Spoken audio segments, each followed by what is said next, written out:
Hello and welcome back to OT the podcast. We are here to talk about watches, time, and how to spend it. My name is Andy Green. I'm Felix Schultz. Andy, how are you?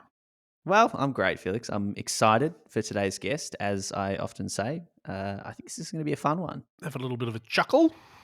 That's Yeah. because today's guest is one integral part of the tripod that is Sushi Mango. Are there three of them in Sushi Mango? There is three, yeah. I should have known that. But Joe Salanitri, he's a funny man. He knows when to put a mask on and to take it off, and he also likes his watches. I don't know. I don't have a follow up to that. He likes watches, and he's a funny guy, and I should let him stick to that rather than trying to make jokes. He does. He's been winning the hearts, minds, and TikToks. likes. Yeah, and TikToks from Aussies and people around the world. So it's cool to have Joe on to have a chat to him. And he's obviously from Melbourne. Yeah, I reckon this is perhaps one of the most Australian guests we've had. Yeah. Like there's a few up there, but he's like, this is one for the local Aussies. Him and Matt Wright, the crocodile wrangler. Very different sorts of Australian identity, I think. It's broad, mate. It's broad. Yeah. As we discuss. Where would we discuss that though? Oh, I was trying to get there in a different, but you snuck in on the segue, like Paul Blart Mall Cop.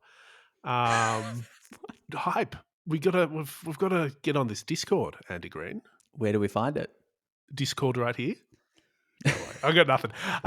So Discord, it's our new community platform that we've created a channel on, several channels where you can talk about your love of Joe Salanitri. You can talk about what you're wearing as a watch, or you could talk about other stuff. But to be honest, if it gets too spicy, we might have to delete it. Yeah, we haven't had to delete or moderate anything yet. But if you want to join our Discord, so it's an app that you get, and then we've got a server. But link in our Instagram bio has it all.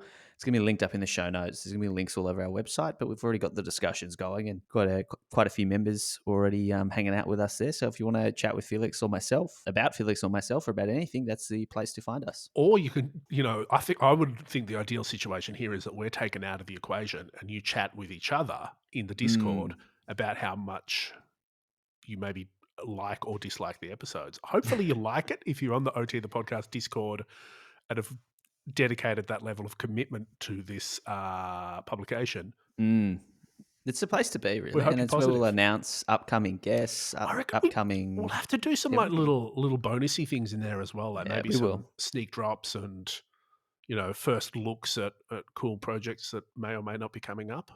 Well, there's a pretty big one in the pipeline, Felix. I will tell you that. I'm going to loop you in. We have something massive, unprecedented for OT. What? I'm not going to say it now, but you know what I'm talking about. Is it those stickers that got printed in the A1 size by mistake? It is. It's very big. It's very exciting, and it's gonna make some waves. So mate, Discord is the place to keep on top of that. Yeah, you'll hear it first. Do you know what though, Andy? Mm-hmm. Because we have Joe on this week, I thought I'd mention a little bite-sized Netflix miniseries that I watched the other day. Okay. It's called The Duchess. Are you familiar with it? I am. Are you aware that Variety, the much regarded, industry trade press, referred to it as a tasteless misfire by Netflix? It is. It's tasteless in all the right ways, though. It's great. I really loved it. I don't know what Variety was on about, but it's sort of the vehicle of a Canadian comedian named Catherine Ryan, who, if you've watched UK chat shows and like Graham Norton and that sort of stuff, she'll show up there. She's a very, very funny woman. Fairly crude, it must be said. So, consider that a content warning for anyone considering watching The Duchess. And the kids around, yeah. It's about Catherine Ryan plays a character called Catherine, really imaginative on the names there. She's basically a single mum in London, and it's sort of the relationship between her daughter and her friends and her former partner and new partners. And it's very hilarious. And yeah, I watched it in like 2 nights. So smashed it, binged it, as they say. Highly recommend it. I reckon Joe Salinitri's probably watched it too. It probably has. It's a great miniseries. I have watched it, so I can relate. It's hilarious. Cool. What else have you been up to? Have you been? Me? Well, you turned to Netflix. I turned to online shopping when we experienced a bit of lockdown. It's just What have you it's been buying, Andy? What well, more what haven't I been watches? buying? No, I've decided to explore other interests. So if you're on the Discord channel, you've seen I'm a little bit into the PS5 at the moment Yep. that I got the other week, or keyboards, or apparently sneakers. So I picked up a pair of Wow. retro high OG Jordan ones in it's a light fusion red, so it's like bright pink with some orange popping colors around the swoosh and the back of the silhouette, and I'm excited. You're just getting into all the hype categories. And it's terrible. It's terribly expensive too. Well, I got these from Up Their Store, which is a an Aussie, online store. They also do have, I think, one, maybe two stores in Melbourne. Yeah, they got a physical presence. They used to be opposite our old office. Yes, they're still in Cremorne. They're still in No, Cremorne, their warehouse. McKillop Street, I think. Yeah, yeah, yeah. Oh Hmm. no, the store's in McKillop Street, and their actual warehouse is in our old office in Cremorne. So Oh, yeah, really, really cool guys run it, and yeah, got lucky with the raffle on these ones. But I mean, I couldn't turn down the pink. I figure I got the pink OP. This is going to be the perfect kick top combo. So wow, watches and sneakers. Who wow, knew? wow. Watches. I think we should probably have a chat about watches. All right, let's do it. This week, we're pleased to have the outstanding Nomos Glashütte as sponsors once again. The German brand have been releasing some really nice watches this year, and today we're going to focus on two very specific models with one name. Felix, I love working with Nomos, and it's so good to have them back, and it's so good to have some new 2021 models in hand. What are we looking at right now, Andy? Well, we're looking at the Nomos Club Campus with the two dial variations that they released for 2021 being Absolute Grey and Future Orange. Felix, we talked about the broader collection that was released from Nomos so far in a few episodes back. Today we're diving into these two special colors. Yeah, sure. So, just to do the top line, of the key stats and figures, so to speak.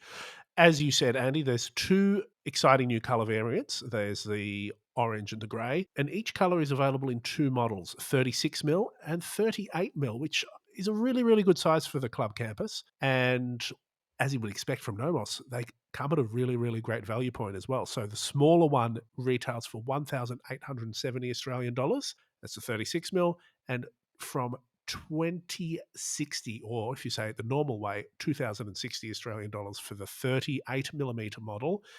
And they come on, a range of strap options. You can also get, metal bracelets or, sort of add ons. But Mm. at its core, orange or grey, which way do you go? Yeah, and don't forget the engravings, Felix, Oh, which are complimentary when you order via the Nomos website. Now, you've been wearing the 36. I've been wearing the 38, which is a little bit of a swap around for us. Me taking the largest size. yeah, but I mean, you've been all into the 38. You've never like worn a 38 millimeter watch regularly before. Is that No, right? no, 36 in another watch I am, but not a 38 before. It's really interesting, Felix. So before I kind of drop these watches off to you, I had obviously both of them, Yeah. and it's a really interesting design. The Club Campus, right? Yep. It does have longer lugs, which I think is part of the design. A lot of people kind of say they could wear the 36, they could wear the 38. The 36 does wear a little bit larger. The 38 doesn't wear as large as I thought, and you could kind of get away with both. And it's fascinating. I showed a mate of them both of these watches the other week, and at first thought he was going to go straight for the 36, and then he put Yeah. the 38 on, and it just offers something completely different. Now, when it comes to the bright color of the Future Orange, it is really kind of spirit lifting, really nice to look at. It's bold, but it's not too bold. And it's just this beautiful orange. Yeah. I actually prefer it in the 38 because it's making a slightly bigger statement. 2 millimeter bigger statement, to be precise. Well, it adds up when you kind of do the stats, but when you're making a statement, it's sort of just a little bit bigger and it's just a little bit more brightness. And that's why I like the 38. On the Yeah. wrist, it's got lugs that have a nice little curve to it. So it does sit really well. The case back is super flat. Really clean polishing on the case, on the bezel. The bezel actually is really smooth and kind of reflects some really nice light as you It's kind of quite gaze. pebbly, isn't it? And then there's a slight dome to the crystal, which I find it plays around a little bit with the light and different way the light hits the dial on different angles. But I love it. Quick question. So you had both for a longer time than I had. hmm I sort of, had a short stint.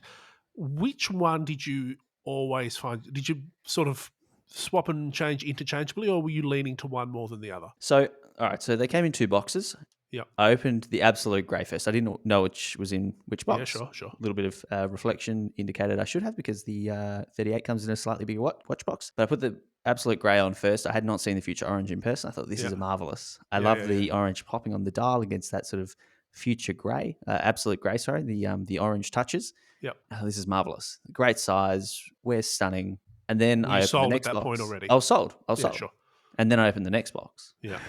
and the Future Orange came out Yeah. in 38. And then I thought, oh, but hang on.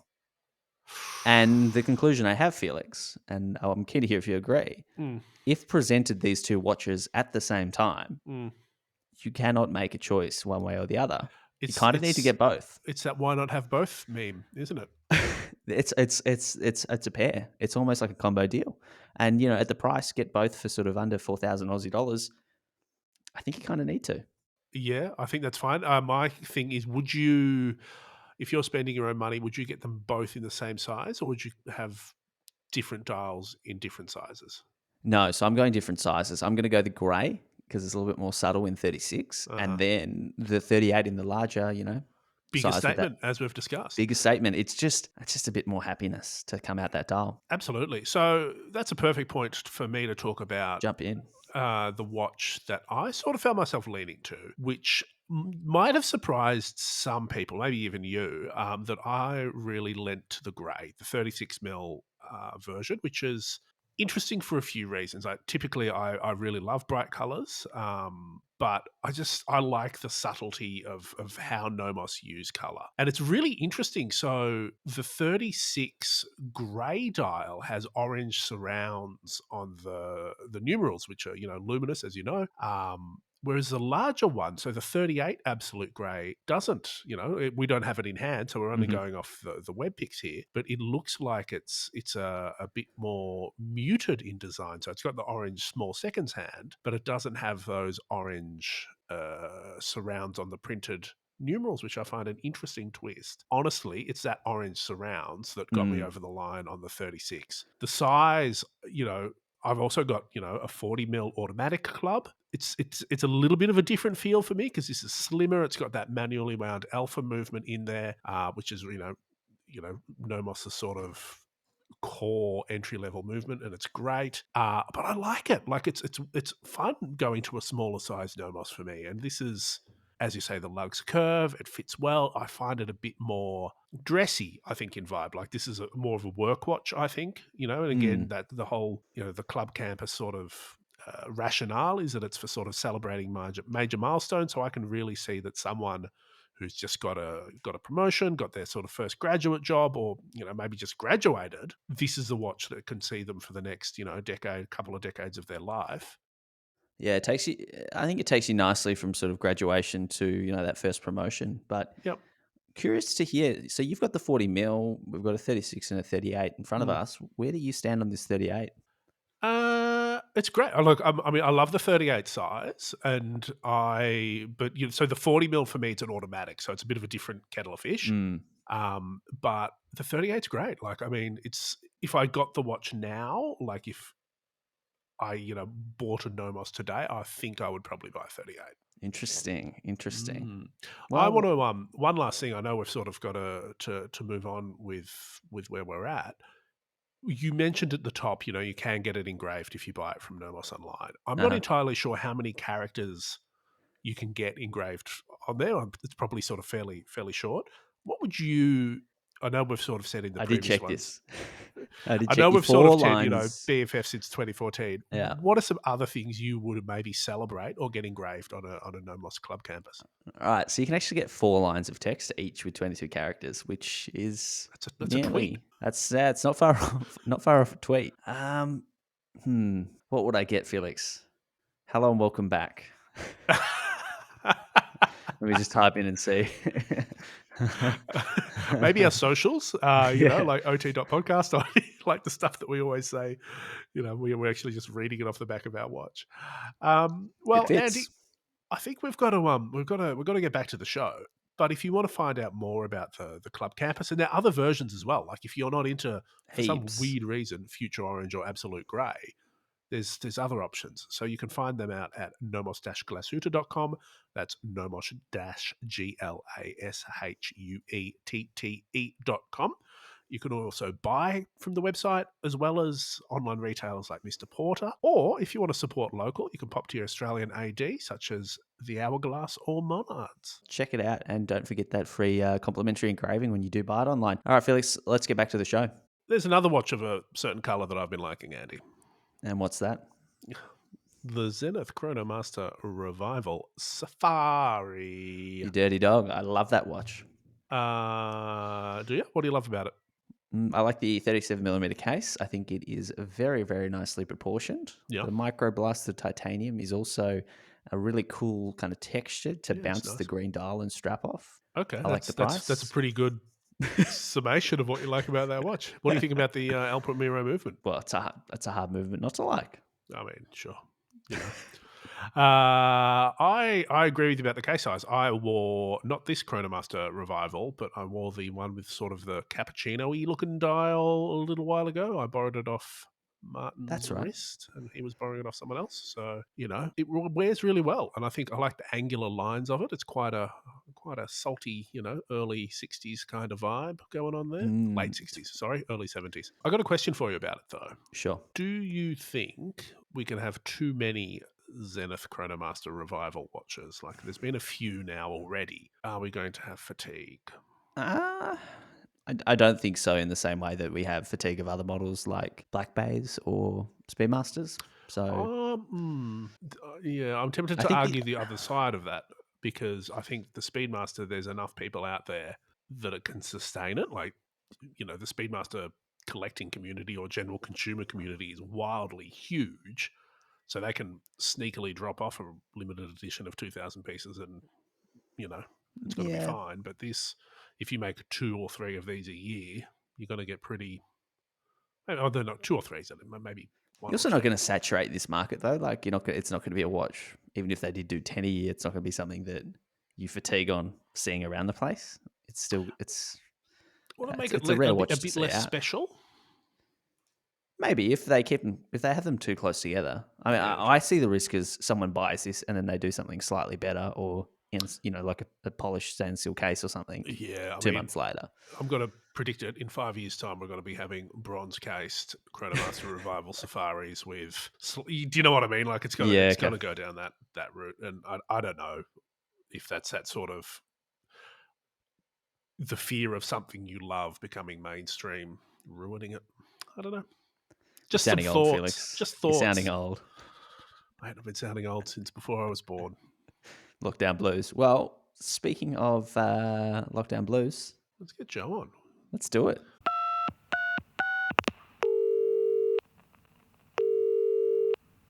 Salanitri. Well, hey, Andy. Alrighty, Hit the alrighty. goods. Well, today's guest is Joe Salanitri.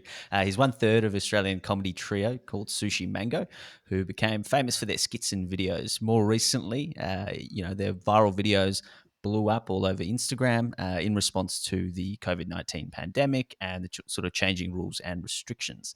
The humor itself transcends culture and borders and is widely popular with people of all backgrounds. Welcome, Joe. Hello, guys. How you going? Yeah, we're really good, mate. How are you? Yeah, I'm living the dream, my friend. Living the dream in this in my room. I'm allowed out the room now, Nice. which is good. So that's why Do the dream. you was get a little good. bit of Stockholm syndrome going out of the room though? Oh no, Stockholm. That's in Probably. Sweden, I right? don't know. That's where the syndrome is. Yeah, I don't know. Yeah, it's where the sin. That's what I mean. So I haven't been there yet, so I think I'm okay. You can't catch it if you've never been. Right, well, Joe, we know you're a watch guy, and we do really want to hear all about that. But before we do, what is Sushi Mango? What does it mean? Who Yeah. are you? Yeah, well, look, Sushi Mango is really just a cash grab. Mhm. We just want to get as much cash as possible. No, look, the Sushi Mango is we're a comedy trio out of Melbourne, and basically we play on ethnic comedy. Mhm. Growing up as an ethnic, growing up in Australia with ethnic parents or ethnic relatives and just people around you, and so we play on that quite a lot, and we dress as different types of characters, different my mum or my aunties or just people that we know, and we blend them all into one. Um, and we've been lucky enough to, I guess, lately really hit the nostalgia of a lot of people, because a lot of people's grandparents and parents are no longer with us anymore, and but they sort of hit us up and say, "Hey, you remind me of this person, you remind me of that person," and we just try and emulate the people that did a lot harder before us. With a little bit of comedy in tail as well. So I've been a lover and an admirer of comedy for many years, and so for a good 5 or 6 years now, we just put a camera in front of us, and we started off sort of on Facebook and YouTube, and now the Instagrams and the TikToks have come into play. So we've been lucky enough to have about 200 or about 150 million views on all of our videos across the board. Got about a million followers across the board now too, and done a couple of a couple of arena shows, and sorry, the arena shows are coming in our next tour, but we've done some theatre shows with Nick Giannopoulos, Nice. Mary Kustis, who was who are the forefathers of WOG, or ethnic comedy in Australia, and that's a little snapshot, I guess, at the start how it still all sort of has kicked Yeah, off. right. I mean, and that's certainly Yeah, you're certainly hitting me in the late '90s feels occasionally with some of your sketches. What's the hardest thing yeah. about being funny? Well, I guess it's the expectation that comes with being funny. Everyone just expects you to be on all the time and to be funny all the time. So that I think is one of the it's sort of it's a double edged sword, because I love being on, and I love being funny, and I love entertaining people, and I love making people laugh. Um, but then it's that expectation of people, especially when someone's got a camera in front of your face in Mm. a shopping center, going, "Do something funny." That's uh, that's the part where you go, you hope it's and you hope it's what they were expecting. But all in all, I think just as long as I can, you can keep being funny without really stepping over any lines. That's for me anyway. I mean, there's a lot of comedians out there that love to step over lines, and love to push different types of agendas. But yeah, because it's a tough industry now to be in, because everyone just wants to Mm. cancel you if you hit a certain nerve. And that is a really I was watching a video the other day with Sarah Silverman, and she was apologizing for some jokes she told about Paris Hilton, I think like 10 years ago, and it was really interesting to Yeah, watch. How do you navigate yeah, that, especially when your humor's around ethnicity and it's around identity, and these are really sort of personal yeah. things for people? How do you do that and not piss people off, and how do you stay funny? I think it's a fine line. There's a very fine line between crossing over and not. I'm pretty good at sort of going, you know what, that's a bit much.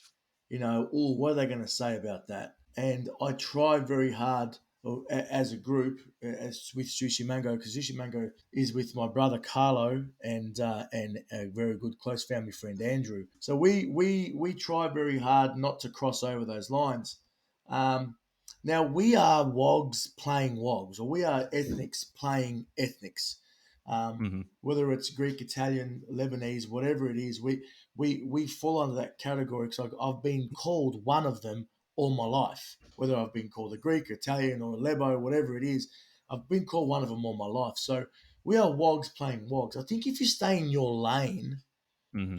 you're you're safe. And then I think that if you don't, blackface, for example, you know what I mean? Like, for years now, I've always gone, that's just not right, or acting as an Asian. That's for me as a comic. I wouldn't do that, because it's one of those where I will cringe a little bit. So if I find that for me, I'm probably out of the group, Carlo and Andrew. I'm probably the one that's a lot more sensitive to that sort of stuff, and I'm the one that now realizes how important it is for the pop culture out there to have a voice, and it's very easy to comment, and it's very easy to say something online. Everyone has their say now, so you really, I think, if you stay in your lane and try and keep the comedy aspect of it, because at the end of the day, that's what it is. It's comedy. It's to make people laugh. It's no one no one's trying to. I'm not. None of us are trying to go out there and insult anyone. We never want to insult people. It's always about the irony of the Hmm. situation. Like people say to me all the time, "How do you come up with the material?" I said, "I lived it. This was my life."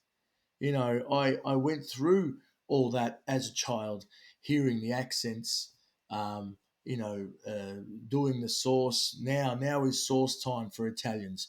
So, buying the boxes of sauce, getting third degree burns on your arms, sending a note to your teacher saying, my son couldn't go to school because he did sauce yesterday. I go, Ma, you can't say that. You can't write that to the teacher. She doesn't care.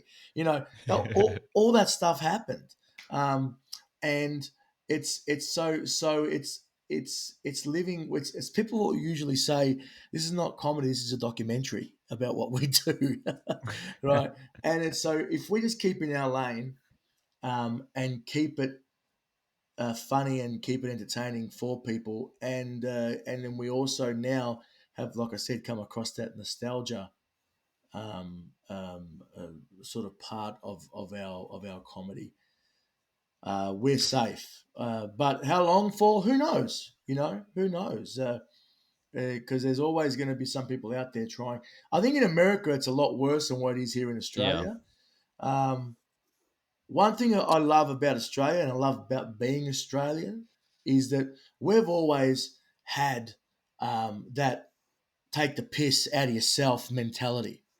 That Aussie larrikin type of Yeah. mentality. We don't mind taking the piss out of each other, and I think once we lose that in Australia, we're going to lose a very, very, very big chunk of what this country is all about.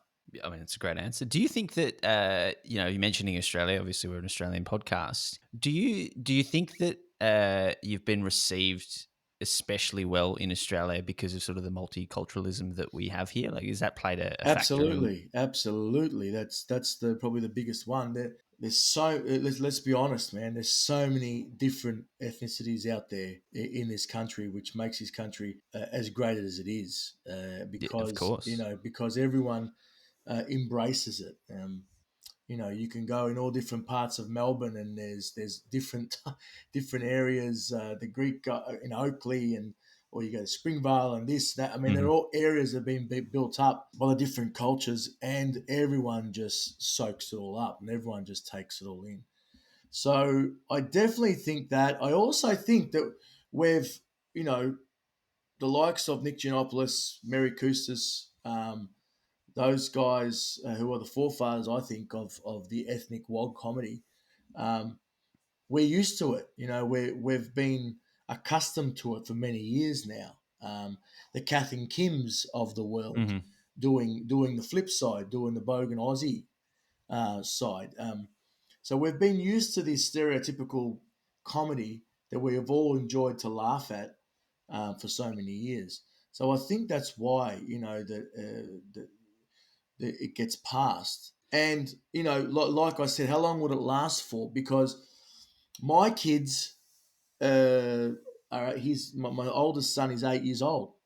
When he's my age, that generation of the old ethnics, or my grandparents or my Mm. parents, they're way gone. So it's all that's almost going to be what are they talking about? What's that accent? What's this? What's that? Won't make You know much what I mean? sense. Yeah. Yeah. Okay. So I have a bit of a different question for you, but you weren't always a comedian. You're quite a talented musician. At one point, you owned a fish and chip shop. How did you wind up in comedy, and how would you describe your style? I was always we were always my brother and I were always like the family larrikins, family comedians. And I was always in the entertainment game, like you mentioned. I used to sing in a band, and then we did. Then I got into emceeing and hosting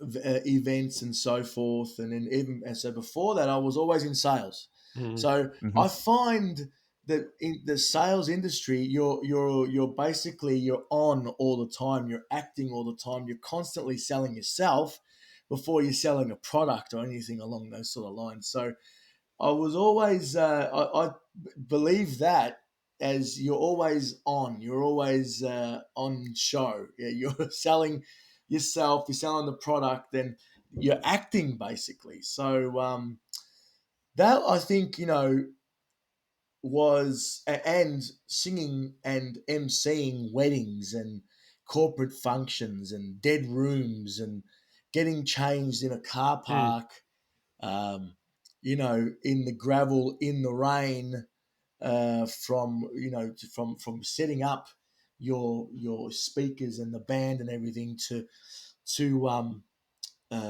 putting your tux on in a car park, in a dirty car park in the rain or in a stinky toilet. So going through all that and doing that as well as working full time in the sales in the industry. I was in mainly print, Herald Sun, Yellow Mm. Pages, like that type of. That for me was almost like a really long, long ass um, apprenticeship to what I'm doing today because my first show at Wogs at Work with Nick Giannopoulos was with a Yeah, thousand wow. people at the Athenaeum Theatre. So we were very lucky to go from shooting a video in a car to 1,000 people on stage as a fully scripted Huh. show. But I was ready for it because of everything that I've done beforehand. Um, and all we did, and like I said to you before, I've studied comedy since I was a kid. Um, from watching Dean Martin and Jerry Lewis, the three Marx brothers, Albert and Costello.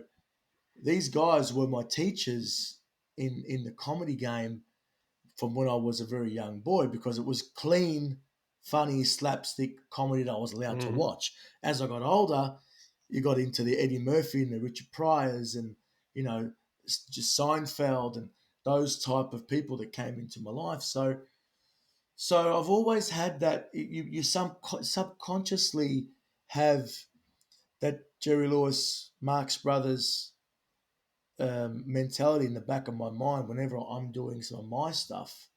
Everything almost just blends into one. It, So I think that's how it all sort of panned itself out. And then one day I did a video in my car about someone not giving me a thank you wave because I pulled over and they It's didn't the give me a worst. yeah, it's the worst. They didn't give me a thank you wave, and I just pulled over on the side of the road, and I just was like, "What the f's wrong with humanity? Why can't you? Aren't we all here together?" Blah blah blah blah blah blah blah. And that video sort of went a little bit viral. Then I did a few others, and I said to my brother, "Let's get in the car. I want to do some videos." And it was just at that time where people were doing yeah. vines and YouTube videos and little bits and pieces, which I think, Vine is almost like what TikTok is today. It was a short little clip of something funny that recorded yourself. And that was it. My brother came in the car, we pressed record, and the rest is history. Then everything sort of started to come from there, and Andrew came along, and then we did a video called Greeks versus Italians, which completely went viral. And then the ethnic dads were born, and here I am now talking to you. It's really interesting. So you sort of seem to sit in a weird space in being a comedian, like where you said that your first live show was in front of 1,000 people at the Athenaeum. That's not most So people's weird. Yeah. experiences. Like, No, no, no. We were very lucky. Like, and today, I mean, it seems like you've got like TikTok just seems to be unstoppable in terms of providing virtual audiences to people out there who would never have ever been able to sort of perform in this way before. Do you think? Do you correct. think there's what am I trying to say? Like, do you always need to have those skills that you've that you've grounded as as an MC and as a sales guy and just as the funny guy in your family, is that always essential to being a successful comedian, or can you just have it and make it big on TikTok, and is that enough? Like, is it skill or is it hard work or both? Yeah, it's definitely hard work. I can tell you that much. Like the amount of work that we put into videos. One of the reasons why Nick Giannopoulos approached us to do the first show, which was in 2017, we'd never done a show before. We started Sushi Mango page in Mm, 2015. We produced a bunch of videos, and then in about 2000, end of 2016, he approached us, said, "You want to come and do a show with me?" And we found out afterwards that the reason why he approached us was because he saw the work ethic that we had in our videos. So in our videos, we had one video in particular was called "Dancing Around the World," and it was us dressing up as different cultures. We did, Greek, Indian, Italian, Lebanese, all these different types of mm, nationalities. And we were dancing, we put their music on and we were dancing their traditional dance, like a Greek dance or this dance or that dance or whatever it was. Um, and we did 13 of them and we did 13 costume changes, and they were legit full on costume changes. So he saw that video and was like, "These guys work hard. They don't take mm. shortcuts." That video took us about 4 hours to film, and then another bunch of hours to edit, and then and get it out. So yes, you can be talented. You can have really good. I think it's like a sports. Someone who plays sports. You might be a great football player or a great basketball player. You might have the talent that can just that whatever you do, you're amazing. But you still have to put in a lot of effort to be the absolute best. A lot of hard work to be the absolute best. I don't see the comedy game be any different. The To go from your TikTok or to go from well, how we did Facebook or YouTube or whatever it is Yeah. to a live stage, that is chalk and cheese, guys. It is so different that that it's you need to now learn that craft. So we thought we thought we could do a show. I could do a show with my eyes closed. We've just done a video that's got 5 million views. I can do a show now. And no problem. And then when we got with Nick and we were writing the show, we were like, oh shit, we can't do it. We can't do a show. It was like, wow, this is because it's just a different beast. You got to. It's a lot more setting yourselves up. The writing is different. Um, the talking to the audience is different. Letting the audience laugh and then catching the laugh so they don't lose the laugh, or saying your next word while they're laughing, so that they keep going in the next laugh. There's so much going on behind the scenes when you're watching a stand up or a show that you have no idea that's going on. And that's when you know it's a seamless and amazing performer, because if they can make you think they've just thought of something on the spot or done something on the spot that looks like, oh my God, how good is this? He just went with that. It's usually always planned. And Yeah. you know Yeah. what I Yeah. mean? But that's years and years of hard work and years of working it. Like we're writing the off the boat tour now as we speak. We've come to like the fourth skit. We're at the fourth skit. It's taking us this long this time because in 2019 when we did 50 Shades of Ethnic, we did our own tour. It sold out 36 shows around the country. It was a massive success. So you've got to make it better than the other show, but it's got to be the same but different. So we're basically writing a 2 hour episode, because our shows go for 2 hours or 2:45, 250 minute intervals. Um, so you're basically writing a 2 hour episode, a brand new episode that you've got to make sure you can do. And he's very funny. Yeah, that's the hardest part. That's the hardest part. So, like I said, and it's got to be exactly the same as your last one, but it's got to be different And better. and better. Exactly, exactly. So yeah. To answer your question, you still need a lot of hard work. You can be a famous TikTok person, but Yeah. to really take it to the next level, because let's be honest, a lot of these TikTok and Instagram and so forth, they do have a lot of talent. They're very good. It's in the edit's great, and what they do is great. And then they can get a lot of sponsors, and they can make money from this TikTok and Instagram and all that by being sponsored and getting through that way. It's when you're taking it to stage or when you're taking it to movies, the TV, like a series of some sort. That's when it shifts a little, and you've got to just learn all over again. And that's what we've been doing. But yeah, man, there's some really good, really talented, amazing individuals out there in this social media space. That probably, you know what? There's some out there that probably could just get up and do it. They're that talented, you know what I mean? But then It's just that next step. it's right. That's right. And but some could just go, yeah, no worries, I could do that easy and just do it. But it might be something else that they need to work on. So there's always something you have to work on. I think, in my opinion, you know. Doesn't come easy. So one of my favorite videos that you've done is the mask on mask off video, which Yeah. we'll link up. I think I watched it 20 times, and I was just sort of I was driving. Someone messaged me, came up on my car screen. I pulled over, I watched it, and then I reckon I watched like 10 of your videos, and I was a little bit in a shitty mood that day, and then I was instantly cheered up because to give context, and Felix, Yes, I you don't know if I've have. sent this to you, but it was just so well timed in response to some sort of changing restrictions that we were having here in Melbourne around sort of having to wear masks when you go out, and the whole thing was getting really, really confusing. And I think I'm not alone. I think one of the reasons your content lately has resonated so well is because you know something kind of shitty happened with the pandemic, and you guys were there to have a response that sort of put a lighthearted spin on it. Yeah, absolutely. At what point did you realize that you could turn something so negative into such a positive? Look, a while back, and like I think it was a while back.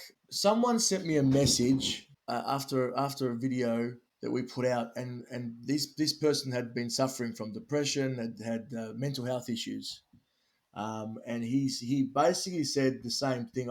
He was like, I suffer from mental health, I suffer from depression. Watching your video today, cheered me up, gave me an hour break.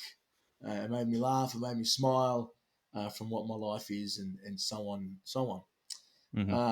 And that day, I sort of said to myself, and this is really early on, guys. This was like 2016. Like we'd been doing videos. No, sorry, not even 15. We've been doing videos for 3 or 4 months, and I sort of said to myself, if I can make someone smile or someone feel better by putting out one of our videos in one a day, I've done my job.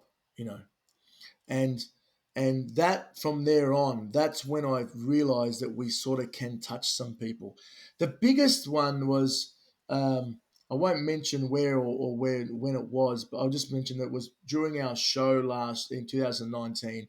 We had Hmm. someone come backstage one day, and this guy was on the verge of uh, ending his Mm. life, and he told us this. Wow. We and I had a second show to do after it, and he basically said, "This is what happened. This is my life beforehand.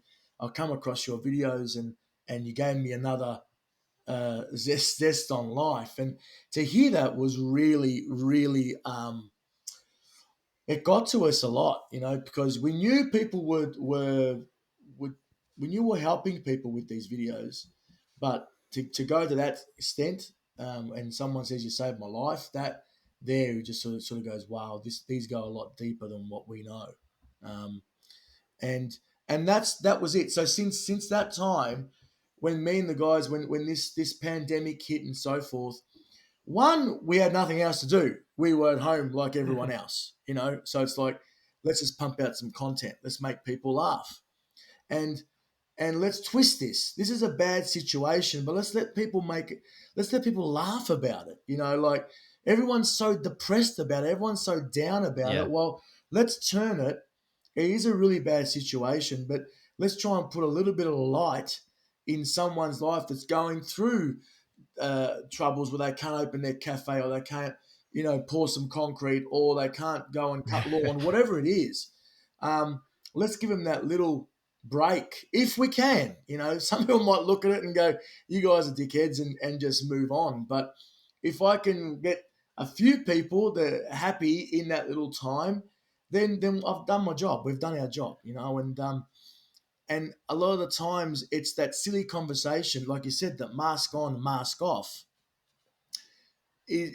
So many people I speak to are so confused, and it's like, well, let me just put something out there that hopefully people Also can read. educational. Yeah, exactly. My brother does it amazingly as well. Andrew does it amazingly too. Carlo done a video about the states, and that was hilarious because it's like one state's having a ball, parties, champagne, the other state's crying, dying, over here, don't know what's going on, and he did a fun. So it's just a matter of, we're going through this hard time. We're all going through shit. We need to laugh about it. There's enough tears going on. Let's try and flip. Absolutely. I reckon I don't think I've watched more stand-up comedy in my life than in the last, since COVID. So do you Absolutely. think, in a way, do you think COVID's been good for comedy? Like it's given new audiences and new possibilities, but no live audiences. Yeah, look, it no live audiences. Look, it was our. Of Am I allowed to course. swear on this, guys? Yeah, man. Okay, our stay fucking home video that we did was right at the tip of when we all had to stay fucking home, like the whole Yeah. country. And that was another video that just went to everyone and everywhere. And I think was sitting at 5 or 6 million on YouTube. Oh no, YouTube was 1 million. Massive. Facebook was at 5 or 6 million. Insta went bananas as well, and that one there was again, it was the ethnic dads just taking the piss and letting everyone to stay fucking home, and that video grew so much, but then so did our audience. So you're right, Felix. Like our audience grew because people were at home doing absolutely Mm. nothing, And then there's so many people that come up to us and say, "You got me through COVID. You've got me through COVID. You got me through COVID." But I Amazing. think comedy in general, like stand up, I'm the same. But I always watched them, and I always watched stand up. But I went back and watched so much more. I went back and watched so much more movies, comedy movies that I hadn't seen in ages. So yeah, it sort of helped. I think Amazing. it helped with the growth and helped with us moving forward. But like I said to you guys, it wasn't a plan for us. We just had nothing else to do ourselves. So it was like, let's get content out and make people laugh. Yeah, amazing. Amazing. Well, what's been the highlight of your comedy career so far? Was it meeting John Travolta? Gotta be.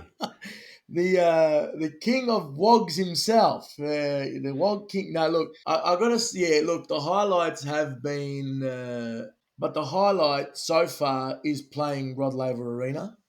Amazing. Okay, so the first show we've done on the 28th of August is almost sold out. The second one is selling really well and that's on the 29th of August this year. So fingers crossed, if everything keeps on going the way it's going, that will probably be the highlight of my career so Outstanding. far. Amazing. But very close second would be meeting John Travolta and doing that little skit thing with him that we did. That's so cool. That was definitely because he's been my there's 5 guys in your life that you want to Uh-huh. meet. Hmm. He was one of them. Grease was my movie back when I was a kid, mate. I was That's Danny amazing. Zuko for a very long time. I love that. I love that. Well, I was listening to a Bert Kreischer podcast recently, and he sort of mentioned an amazing story about Jennifer Aniston resharing one of his videos, and sort of him and Tom Segura devised a plan to kind of meet and hang out with Aniston. So I'm curious because I've seen your videos absolutely everywhere. Millions and millions of people have shared them. Who has the coolest person to sort of DM or reshare one of your videos been? Jesus Christ. Well, here's the thing. I think we've had, they've been mainly Aussie Aussie Hmm. people that sort of come through. So a lot of for me, it's just even a couple of the local Aussie acts that we know that are in Mm. our space. You know what I mean?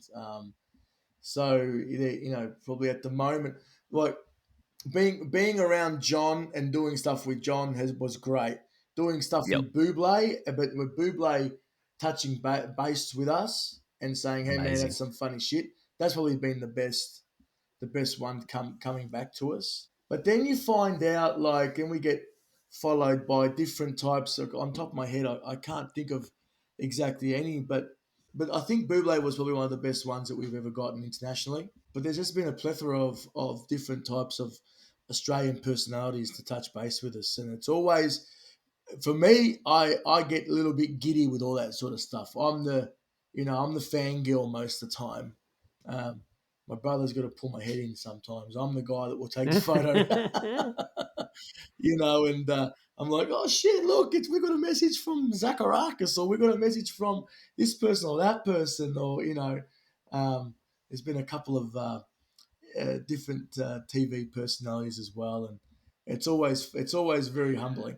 So one sort of question just about that Rod Laver thing, and I like to think that OT the podcast reach is so great that we will sell out your second Rod Laver show when this airs. Yeah, my second show. Definitely. I mean, my mum Australia wide, listens. right? Exactly. What's give us a quick plug on the tour? We'll have to go, Felix. 25 words or less. Well, the tour starts called Off the Boat, and it's a little story about. Well, there's no story. It's just basically every ethnic in the 50s and 60s came to Australia off Sure. the boat with one suitcase and a shoe and and built their life here. So it really plays that tale at the start of the show, and then goes into different segments. So we have the ethnic dad segment, we have the fish and chip shop segment, we have the ethnic mums, and then my favourite is the young Wog ethnic character that I play with the two old men, and they're like grandfathers, and there's a lot of fast, there's a lot of miscommunication going on between those guys. The young guy thinks they're talking about one thing, and the old guys think that we're talking about something else. So it's just a lot of fun. It's fast. It's quick. It's all the typical things that these old ethnic guys do, and they're sometimes so innocent that you can't help but fall in love with these characters. I could walk into a room dressed as my ethnic dad character and go up to a bald guy and say, "You look, your head is nice and shiny," right? And he will absolutely laugh, and everyone will laugh, and it's a beautiful thing, and you hug and kiss, and everything's great. If I went in as Joe and said that, he'd punch me straight in the face. You know what I mean? So these guys, they got this character about them and this charm about them, and the show's just going to be hilarious. It's we've written, like I said, we've written most of it, and it's the best stuff we've ever written. Um, and we are starting in Adelaide on the 7th of August, and from what we've been told, everything's looking really well for us to do that. And then we just basically go all over the country. So we go from Adelaide to Brisbane. We're going to do a Geelong and a Brisbane, a Geelong and Oh, Bendigo run, and then we hit Rod Laver Arena on the 28th and 29th. We've actually become, I hate saying it, but I'm very proud to say that we've become the first Australian comedy act ever to do two shows at Rod Laver Arena. way. Wow, Yeah, congrats. thank you. So it's like I said, I hate saying it on my own, but it's something that I'm very proud of. It's another achievement that I'm proud of. And we could possibly do a third because we might do a return leg in November. So we could possibly do a third one. Then we're going to Kudos Bank Arena and Win Entertainment Centre. Kudos Bank's in Sydney. Win Entertainment Centre's in Wollongong. We're hitting all these large arenas. Newcastle, Perth. We're going everywhere. Gold Coast, Townsville and Cairns have just surprised. Must be so many wogs or people that love wogs up there because it's sold so well up there as well. And You'll be the highlight of the year. There's just nothing to do up there. I reckon I hope so. I hope so. There'll be Rough riots. crowds There'll be in riots if Townsville. you I've done if some you can't stuff get up up there. there. No, Hey, no, easy, Easy to our they really Townsville are. listeners, Felix. Easy, I ease up, love ease it. up. I All right, love them, Felix. I love them. Cairns and Townsville are my new best friends up there. here we go. Well, we'll definitely have to get tickets to the Melbourne show. Mate, Felix I'll and I will. definitely look after you guys for the show. 100%. Cash price. Cash price. We add 10% for the cash Don't tell the tax man. price. All right. Well, we're 40 minutes in, and I've just remembered that we are actually a watch podcast. yes, we want to watch. talk about time. Obviously, it's very important to comedy, as you touched on. When I first came across, your content, I did notice a Breitling or two on the wrist, but I want to know what the deal is. You did mention earlier you love watches. Well, the Breitling is because of our Nice. friend John Travolta. He is Naturally. an Breitling ambassador. So Mm-hmm.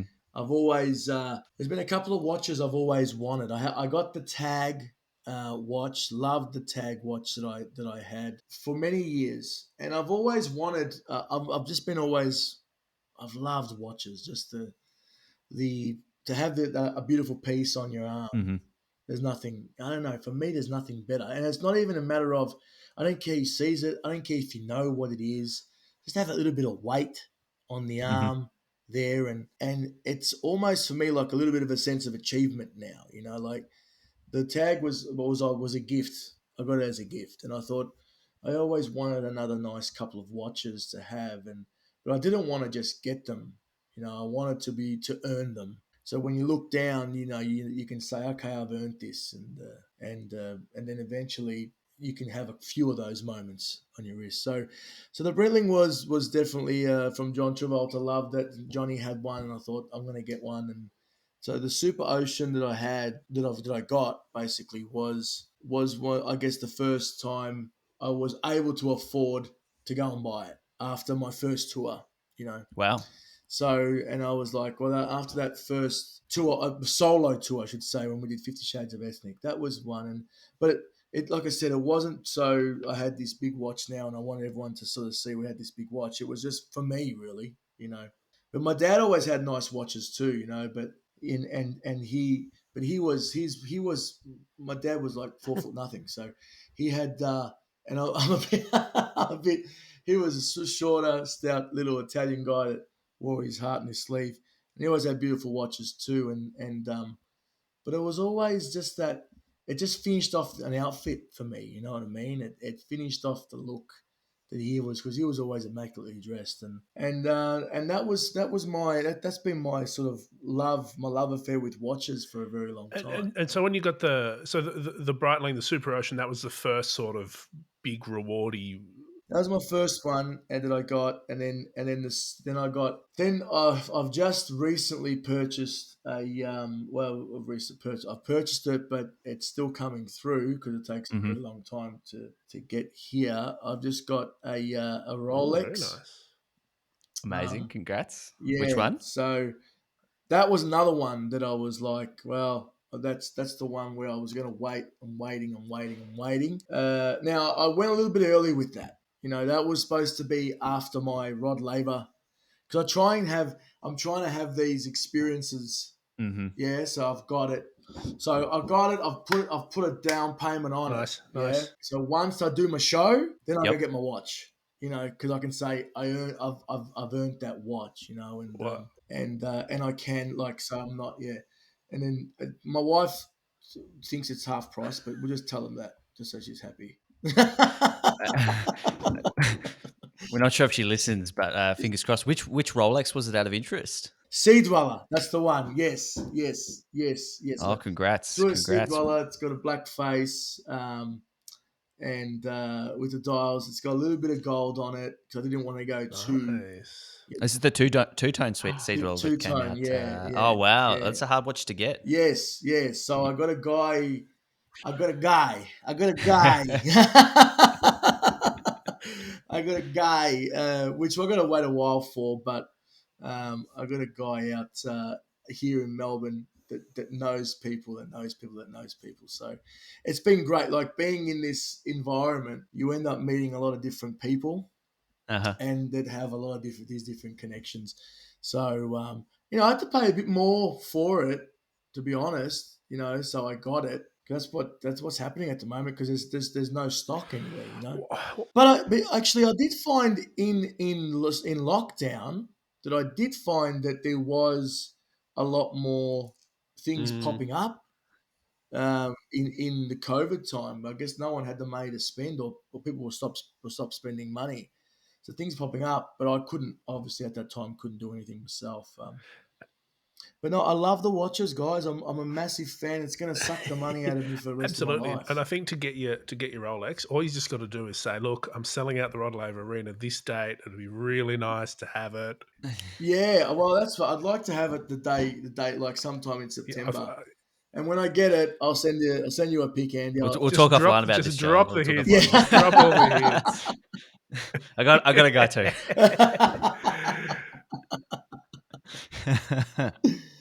So no, look, it's I love them, guys. I love the watches, and I love what you guys have done with these watch aficionados and having a chat with them, and this podcast you do. It's great. I love it. Well, thank you. So, you mentioned this Rolex was the reward for finishing the show. I want to know, is there anything else that you kind of have your eye on at the moment? Like, do you see things that really catch your attention? Is there anything that you kind of go, yeah, one day I want to own that piece? Yeah, definitely. The Hublot, I don't mind some of the Hublots. They are a bit full on though for me. I mean, well, yeah, fair. Oh, what do you guys? big? we know that we know the big, Hublot guys. We can find you the right one. I'm sure. They'll get you there. They'll. No, because I went in there. No, sorry, let me take that back. The Hublot watches, I love them. Love them so much. So please send to the house. Especially the gold ones. But I also no. There was one that's not the normal hexagon. It's that different ovally sort of shape or whatever they call it. That shape, and it was literally like it had risen like 4 stories above my wrist. This thing was massive, cool as man. It was like cool as, but to wear it, that's just making that statement. You know what I mean? That's another thing a watch does, doesn't it? It just makes a statement. Now, I reckon we've had you for long enough. We've worked out your watch collection. We've worked out what Sooshi Mango is all about. But I have one more question for you. Perhaps the most tricky question of the entire chat. What have you been doing in lockdown to pass time that is just for you, like just pure enjoyment? What would you recommend for other people to watch or listen or read or, I don't know, eat, whatever it is? Bonus points if you can make it something very Melbourne. Very Melbourne. Okay. Well, I did the eating. I did plenty of eating. All right, like I got pants that can tell you I've done plenty of eating. Right? I got on the scale after COVID, and the scale said, "Get the fuck off." That's what didn't even give me a number. So, so the eating was done. I mean, and to be honest, I guess you know what I did do. And it is very Melbourne. I learned how to make cold drip coffee. Perfect. Yeah, and because I'm used to just slamming in the pod, Nespresso, come out brand new, I'm done. But I ended up getting these contraptions and this dripping, and it was like I had a speed lab in my kitchen, and this thing was going on here, and I learned how to make this that cold. Well, it's not cold pressed. It's cold pressed juice, but it was a Cold drip coffee. So good. Yeah. So that's what I learned to do. And then I also would recommend to people to watch Schitt's Creek if they haven't watched it. So so watch good. the whole season of Schitt's Creek. Have you Oh. guys seen that show? Oh, it's amazing. Yes, it's It's so brilliant. He's wholesome. brilliant. He's probably so wholesome. He's so cool. And you gotta love Eugene Levy. How can you not love Eugene Levy? Oh, he's incredible. And so's Dan Levy as Oh, well. Dan, It's his just son was it was just ridiculous and how good he was in that show. I'm actually really upset that they did the Seinfeld leave on top. You know what I Yeah, mean? okay. Like they could have given us 2 more seasons. I thought of that, but No, it was so that's what I did. I learned how to do the drip press coffee and I watched Schitt's Creek. amazing. Well, those are 2 very good recommendations. All right, Joe. Well, thank you so much for coming. We'll link up the show. We'll link up, your socials. It's Sushi Mango with 2 O's. O's, yeah. We'll link it all up, mate. Thank you so much for coming on. We can't wait to catch you at Rod Laver Arena and see that Rolex be Seed Weller amazing. when you've got it. Yeah, it's absolutely. Hey guys, thanks very much for having me. I really appreciate it, and we'll definitely get you guys down to the show. 100%, mate. Andy Green, Joe Salanitri. What a guy! What a What champion! a guy. What a legend! It was good. We should get more comedians on as guests. They're funny. Yeah. We should. You've always said we want to get more comedians on. Comedians was and hilarious. designers. They're my 2 categories to hit. If there are any funny designers out there, let's 2 bird, 1 stone it. If you've made some funny designs, I'll have to get like Ugly Houses of Melbourne on, one of my favorite Instagram accounts. Thank you, Joe. And if you want to talk about your funny designer friends, the best place to do it, as always, is the new OT Discord, which It again is. we will link to in all the available platforms. If you can't find the link, you can send us an email at otthepodcast@gmail.com or OT Podcast. Okay. OT.podcast on That one. Instagram. Yeah. That one. That OT.podcast. Yeah. It's in the link in our bio as well if you can't really find it. And if you can't see the link in our bio, then send us a DM and we'll send you an actual URL code. We'll send you a passive-aggressive screenshot with an arrow pointing to the link. We'll send you a screen recording. Yeah, thank you, Nomos. It's been great, and thank you all for listening. 5-star reviews. Remember to keep sharing, keep posting pictures and tagging us, keep sharing it to the stories. Yada yada yada. We love All it. that good stuff. Yeah, really makes a difference. So, does. on that note, I'm gonna go now and have a cup of tea. See you, mate.